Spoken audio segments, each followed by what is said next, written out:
I've slain a lot of dragons in my time, but I must admit, I'm not too sure of their crimes.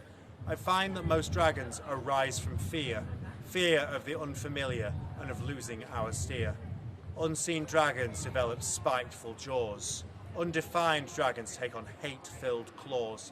Their poisonous tails out of fear are grown, and terrible roars are heard from the unknown. I understand the anger and the despair at our politicians' inability to care. We all want to feel like we're in control and that a hero will fight for us with heart and soul. But I'm sorry that some stories don't have a happy end. Sometimes all we can do is make do and mend. And if there's one thing I've learned along the way, is that there's always another dragon to slay. And the other thing on my journey that I found out is that dragons come from inside as well as out. So, I am happy to be held up as the icon for England. Unless I've now been replaced by Alan Turing. But I do have a few questions before we all go. What exactly does it mean to be English, though? Now, if you believe in twee adverts by BA and their ilk, we're all just tea and cake with a little bit of milk.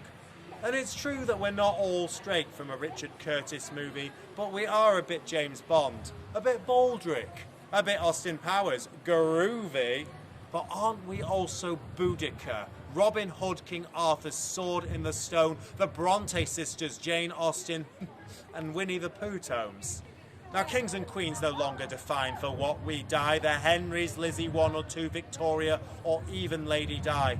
We have different royalty now. J.K. Rowling, Elton John and Freddie, the N8S, Banksy, Tracy Emin and Grayson Perry. And don't we all carry a little bit of the greats in our hearts, our Shakespeare, our Dickens, our Tolkien, our Francis Bacon art?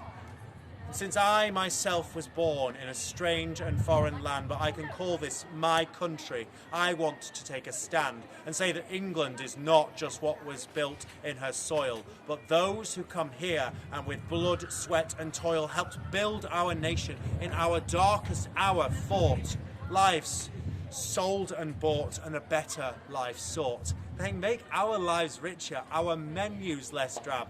They gave us chicken tikka masala and the doner kebab. Now, English is our language too, and it has spread far and wide with the help of Cook, Drake, Nelson, and some unspeakable genocide.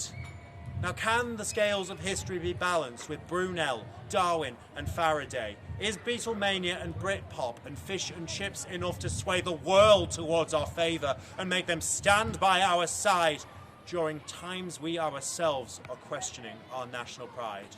So I will admit, I am an outstanding example of doing what is right, and I accept the responsibility for taking on repression and the good fight. But let's be sure there is a real enemy, a nemesis, that there's WMD, or else we're just crusading against people's right to be free.